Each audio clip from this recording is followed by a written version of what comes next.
आकाश शीशे के सामने खड़ा अपने बाल बना रहा होता है। तभी पीछे से दादी उसे चुपके से देखने लगती है। दादी क्या है?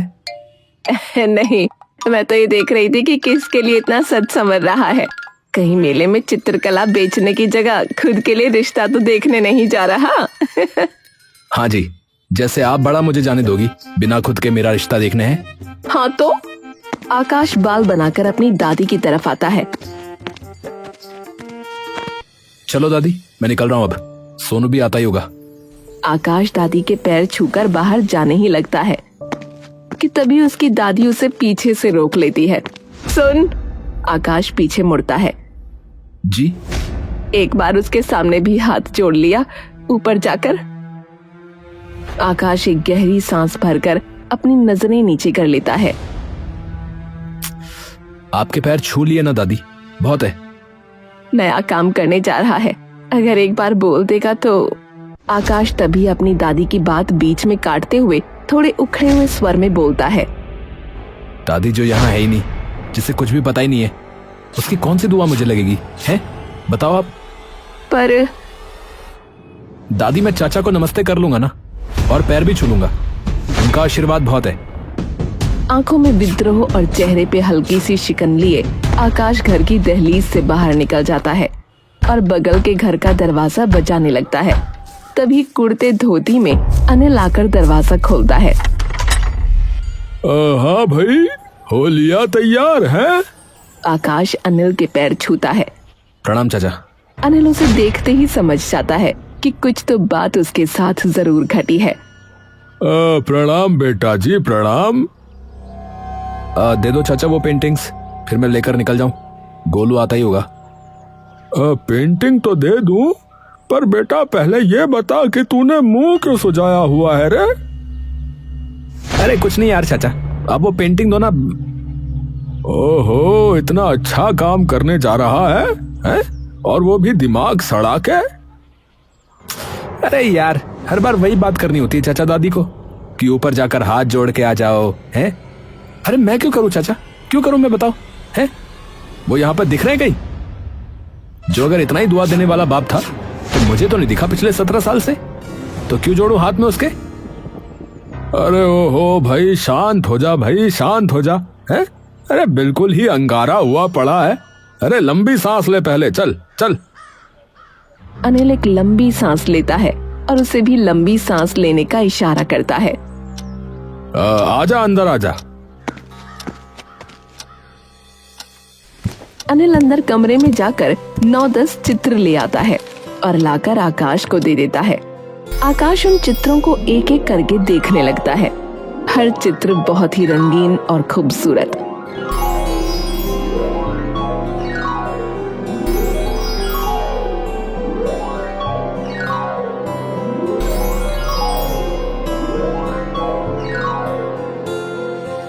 अरे वाह चाचा जी, हैं? आपके तो हाथ में पेंटिंग ब्रश आते ही आप जादू कर देते हो। अरे बस यूं समझ कि उस्ताद है तेरा चाचा। हाँ। आकाश हंसने लगता है। तो भी फिर इसकी दुकान लगाएगा? हाँ। अरे दुकान लगाऊंगा नहीं, उधर की दुकानों पे बेचूंगा। अरे उनके पास पहले से ही इतना सामान होता है तो ये क्यों लेंगे वे, हैं? अरे चाचा, आज लोगों को खूब शौक है अपने घरों में ऐसी चित्रकला टांगने का, तो भाग के लेंगे वो तो। हाँ, अच्छा ठीक है भाई, ठीक है।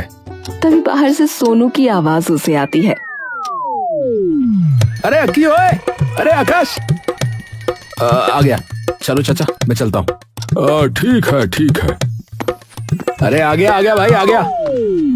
अरे यार फटाफट चल भाई, एक बार भीड़ लग गई ना तो दुकानदारों से बात करना मुश्किल हो जाएगा, बता रहा हूँ।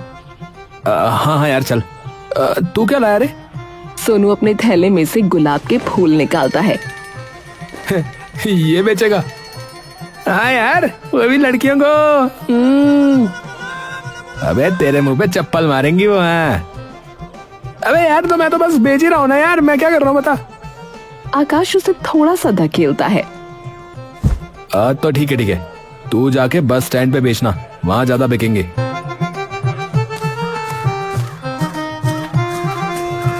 दोनों मेले में जाकर वहाँ की चहल पहल से चकाचौंध हो जाते हैं। ओए ओए ओए आकाश, ओए देख यार, वहाँ पर कितनी सारी लड़कियां खड़ी हैं यार। वहीं जाकर ये गुलाब बेचता हूँ। आजा आजा। ओ भाई ओ, तू ही जा, मुझे बख्श दे भाई। तो ठीक है भाई, फिर बाद में मिलते हैं। ठीक है। आकाश अपनी तस्वीरें लेकर हर दुकान पर जाकर बेचने लगता है। तभी एक हवा का झोंका आता है और उसके हाथ में से एक चित्र उड़कर नीचे भीड़ में जा गिरता है। आकाश उस चित्र को उठाने के लिए भागता है, लेकिन अचानक उसके सामने एक इंसान आ जाता है और जल्दी जल्दी में आकाश उसे धकेल देता है। वो इंसान नीचे जमीन पर जा गिरता है। आकाश वो चित्र उठाकर उस इंसान की ओर मुड़ता है। माफ कीजिएगा भाई साहब, कोई इस पे पैर रख देता तो। आकाश की नजरें जैसे ही उस इंसान की आंखों पर पड़ती हैं, वो तभी बोलते बोलते चुप हो जाता है। उस इंसान की आंखों का गहरा चमकता हरा रंग आकाश की सभी इंद्रियां सुन्न कर देता है। पापा। वो इंसान हड़बड़ाकर अचानक से उठता है और वहाँ से फटाफट भीड़ में घुस जाता है। आकाश थोड़ी देर तक स्तब्ध सा वहीं बैठा रहता है। तभी पीछे से सोनू उसके कंधे पर हाथ रखता है। अबे ओए, क्या हुआ? यहाँ क्यों पड़ा हुआ है तू? तभी अचानक से आकाश अपने होशो हवास में आता है और वो भी अचानक से भीड़ को काटते हुए आगे जाने लगता है। अबे क्या हो गया? आकाश चारों तरफ उसी इंसान को ढूंढने लगता है, लेकिन वो इंसान उसे कहीं भी नहीं दिखता। उसका मन अब एकदम कुलबुला उठता है और वो अपने कदम और तेजी से आगे बढ़ाने लगता है। उसकी निगाहें हर इंसान पे, हर दुकान पे घूम जाती हैं। कहाँ गया? कहाँ गया? तभी उसकी नजर एक बार उस इंसान की चादर पर पड़ती है। वो इंसान उससे थोड़ी दूरी पर खड़ा होता है। आकाश की आंखों की पुतलियां उसे देखते ही बड़ी हो जाती हैं। वो पूरी हिम्मत लगाकर भीड़ को चीरता हुआ निकलता है और उस चादर वाले इंसान का पीछा करने लगता है। धीरे धीरे वो इंसान मेले के अंत में पहुंच जाता है, जहां मेले की भीड़ छट जाती है। आकाश दौड़ता हुआ मेले के अंत में जा पहुंचता है और भागकर उस इंसान की चादर खींच लेता है। क्या है? मेरी चादर दे वापस। अरे यार, ये तो कोई और है। माफ कीजिएगा, मुझे लगा कोई और है। माफ कीजिएगा। आकाश उसे उसकी चादर दे देता है और वापस जाने लगता है। कहाँ गया वो इंसान? तभी आकाश की नजरें दुकानों पर पड़ती हैं। इनसे पूछ के देखता हूँ, शायद इनसे उसने कुछ खरीदा हो। आकाश हर दुकान पर जाकर उस इंसान के बारे में पूछना शुरू कर देता है, लेकिन उसे कहीं से कुछ नहीं पता चलता। तभी उसकी नजर एक छोटे से खिलौने की दुकान पर पड़ती है, जहाँ कई सारे खिलौने रखे होते हैं, लेकिन आकाश की नजर अलग से एक खिलौने पर जाती है। हाँ? ये कहाँ से? आकाश दौड़ता हुआ उस दुकानदार के पास जाता है और उठाकर एक लकड़ी के खिलौने को देखने लगता है। ये तो बिल्कुल मेरे जैसा दिख रहा है, जैसा मैं बचपन में दिखता था। तभी दुकानदार उसके पास आकर उससे पूछने लगता है। ए भैया, बांध दो का है? भैया बांध दो इसे। आकाश अपने ख्यालात में पूरी तरह मशरूफ होता है। ए भैया। हाँ, क्या हुआ? अरे हम कह रहे थे कि अगर ई वाला खिलौना अच्छा लग रहा हो तो हम बांट देते हैं। ये आपने बनाया है? अरे हमने? अरे नहीं भैया, अरे हम में कहा इतनी कला भैया है।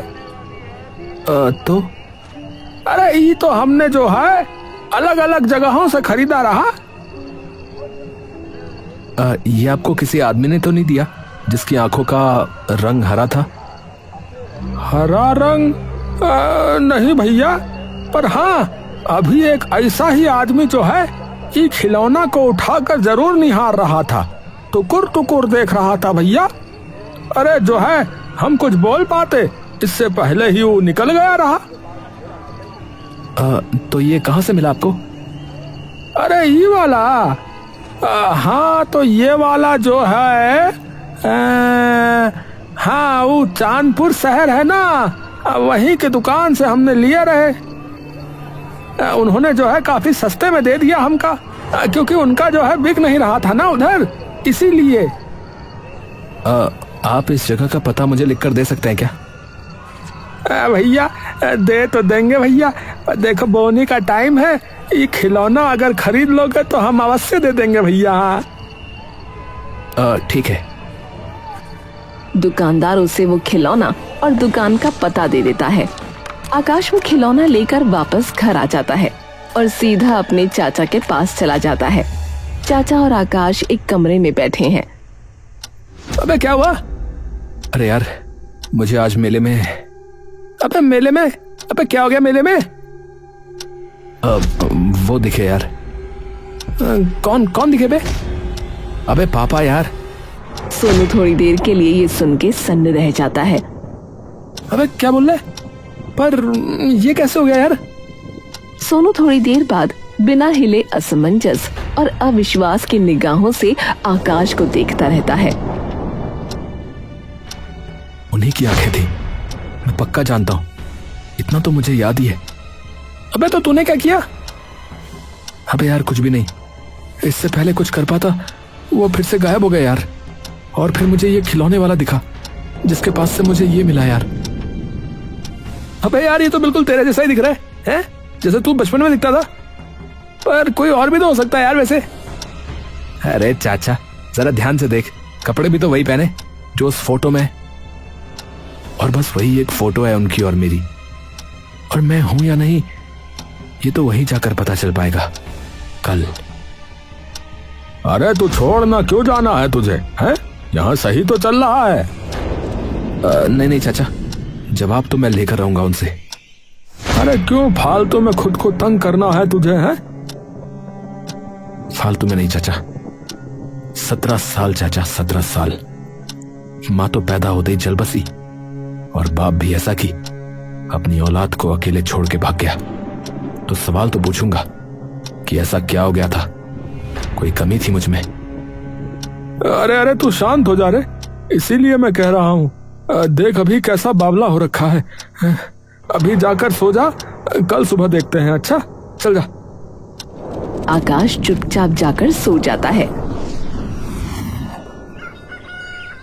आकाश के चाचा सुबह सुबह आकाश के कमरे में उसे देखने के लिए पहुंच जाते हैं। देख लो इसे एक बार ठीक से, सो गया कि नहीं, कहीं यूं ही भटकता ना फिर रहा हो पूरी रात। अनिल जैसे ही अंदर घुसता है उसे उसका बिस्तर खाली दिखता है और कमरे में कोई नहीं होता। अनिल नीचे जाकर दादी से पूछता है, माँ ये आकाश कहाँ गया? पता नहीं, सुबह सुबह नहा धोकर निकला, बोला कि शहर जा रहा हूँ। हे भगवान। बहुत इकट्ठे कर लिए सवाल, अब जवाब का वक्त है। आखिरकार आकाश उस दुकान पर पहुंच जाता है जहां से वो खिलौना आया था। वो उस दुकान के अंदर घुस जाता है। आकाश उस दुकान में जाता है, तभी दुकान का एक कर्मचारी उसके पास आता है। नमस्ते सर, बताइए मैं आपकी क्या मदद कर सकता हूँ? आकाश उस कर्मचारी को वो खिलौना निकाल कर दिखाता है। ये खिलौना आपकी ही दुकान का है क्या? कर्मचारी ध्यान से चश्मा लगाकर उस खिलौने को देखता है। हाँ सर, ये है तो हमारी ही दुकान का। हाँ, टैग भी लगा रखा है पीछे।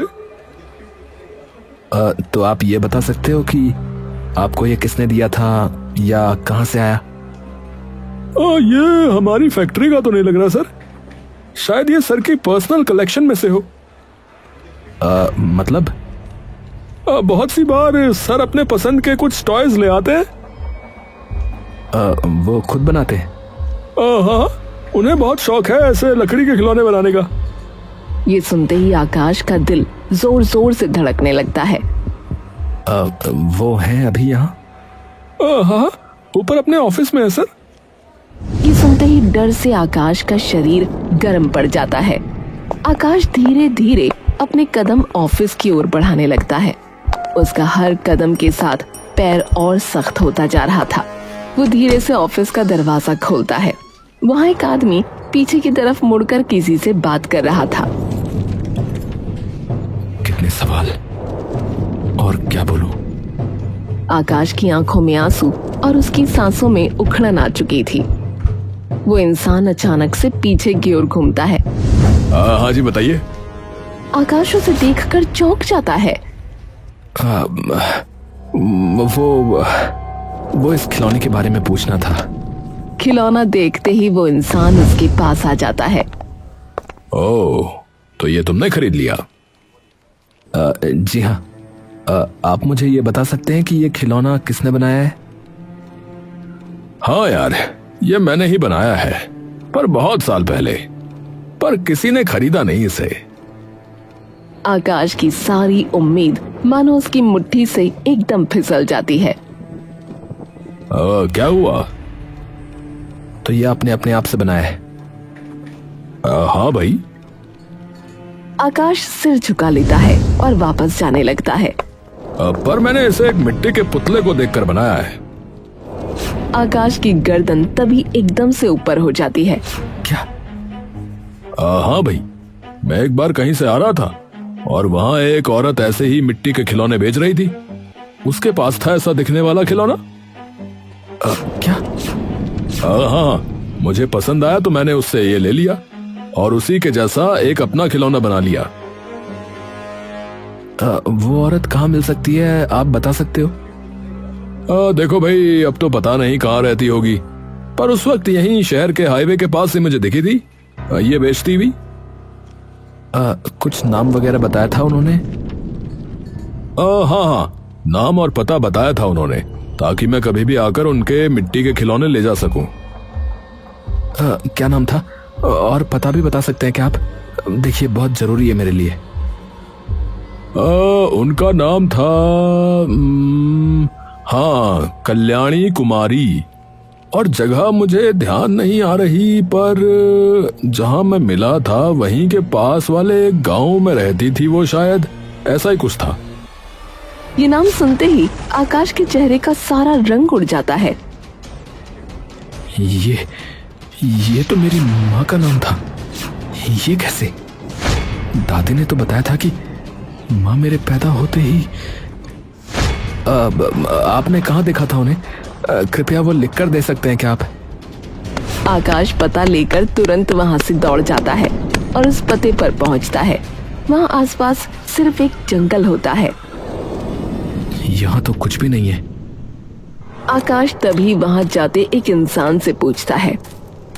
अरे भाई साहब, यहाँ आसपास कोई गांव है क्या? हाँ भैया, यहाँ से 1 किलोमीटर दूर जो है डुमली नाम का गांव पड़ता है भैया। हाँ, ठीक है भैया, धन्यवाद। आकाश थोड़ी ही दूर चलकर गांव के पास पहुंचने ही वाला होता है। आकाश चलता जा रहा है, तभी कोई इंसान उसके पीछे से आता है और एक पत्थर अपने हाथों से उसके सिर पर दे मारता है। सामने मंजर अचानक धुंधला हो जाता है। आकाश एकदम से चक्कर खाकर नीचे गिर जाता है। उसके सिर से बेहिसाब खून बह रहा होता है। आज सारा दर्द खत्म, सब कुछ खत्म।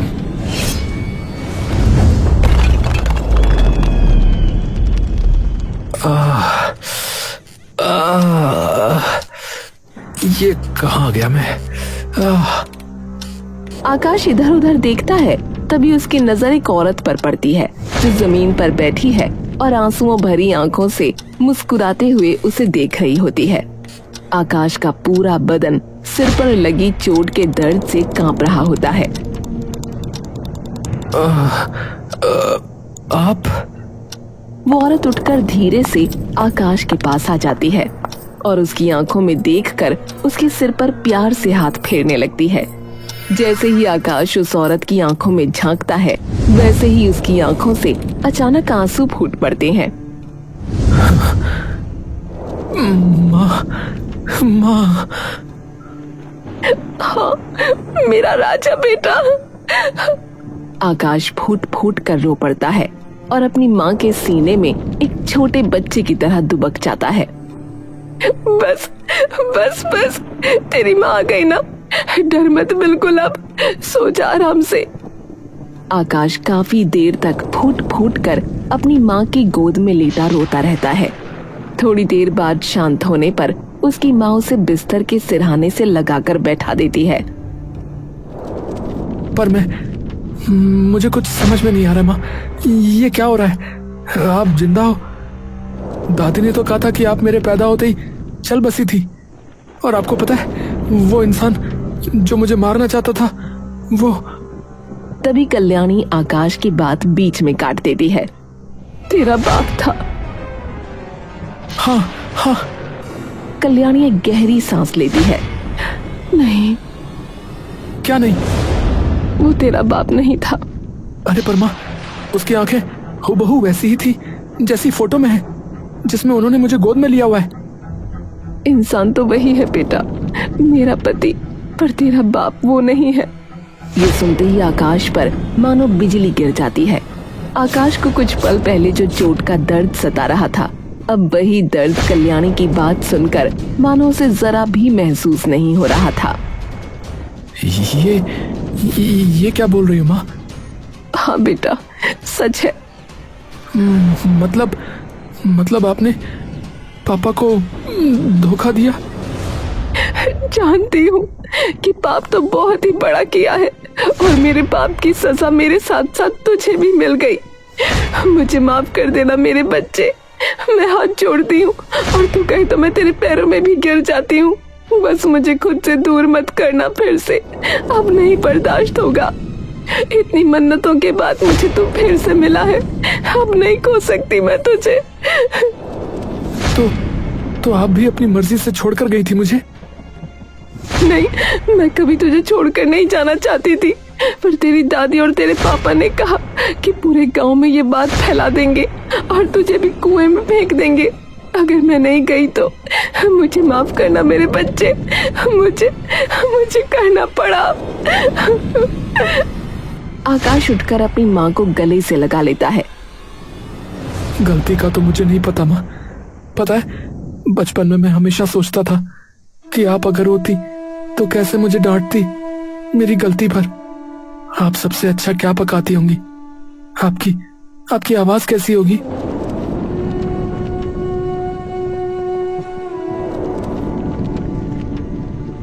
मुझे माफ कर देना मेरे बच्चे, मुझे माफ कर देना।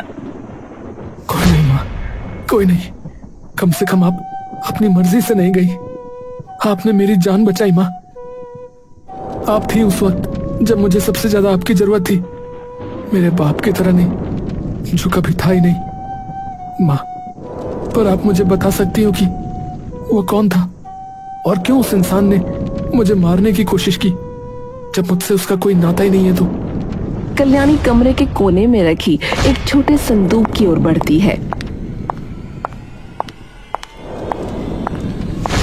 उन्होंने पहले भी तुम्हें मेरे पेट में मारने की कोशिश की थी जब उन्हें पता चला, लेकिन तेरी दादी ने उन्हें रोक लिया। शायद जो मैंने उनके साथ किया उसका गुस्सा वक्त के साथ उनके मन में और गहरा हो गया हो। इसीलिए वो आए थे उस दिन मेले में मुझे मारने। पर अभी कहाँ है वो? पुलिस ले गई उन्हें, डर मत।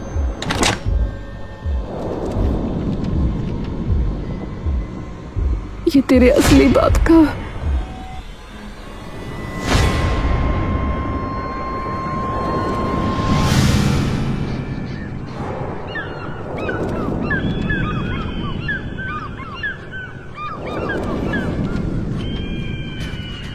घर पे चाचा और दादी खड़े हुए आंगन में चिंता में टहल रहे हैं। सांझ हो गई, अभी तक क्यों नहीं आया? माँ, एक काम करता हूँ, जाके देखता हूँ शहर में ही कहीं कोई गड़बड़ तो नहीं हो गई। तभी वहां आकाश, उसे देखते ही दादी उसके पास दौड़ती है। हे राम, क्या हुआ?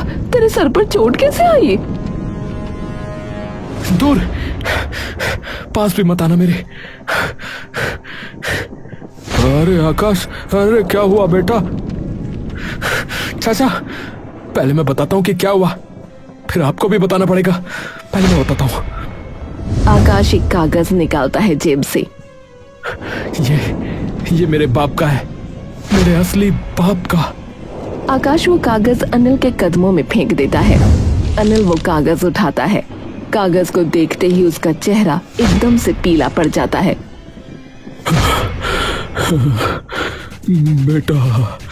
बेटा एक बार मेरी बात सुन, बस एक बार।